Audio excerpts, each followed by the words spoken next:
war hadda ma waxaynu daawanaynaa cajalad soo baxday 1900 oo oodi macnuhu waa sideen war labadan qof Soomaali ma aha miya war adduun waxaynu joognaa masaakiintii lagu oranayo kada loobsada oo cidhbaha dhulka ha dhigina walbal qodhay xeradina ila eeg labada qof war cid kala qabato oo ku tira oo siiriga u tunta miya la waayo ku tiraada hawsha bilaawa war ilaahay miya laga fogaaday war ummadda islaamka miya laga xishoonay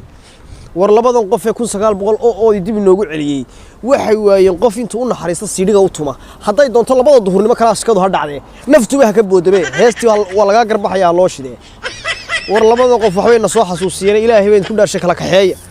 kamaramaanka waa mid aan daalaynba fariistu ku yiri gabadha qaad buu ku yiri waa kuwa markii ugu dambeeyay ku yiri kada loobsada cidhbaha dhulka dhigina inaad labada qof slow motion way dhaafeen cidhba taagsana way dhaaf waxaan ka baqayaa iyagoo aan hal kalaas ka gelin inay halka ku baqtiyaan alla ilaahu waa naaragta kamaradu daali mayso mobilka laga qaadaya daali maayeen isaguna daali maayaba war waxaan miyaanu bil aadanahay inaad yaray talaanku siinaya ninkaas sida ugu dhaqsaha badan kalaas ka ballanso haday doonto naftuba ha ka haadi ruux miyaanu bil aadanahay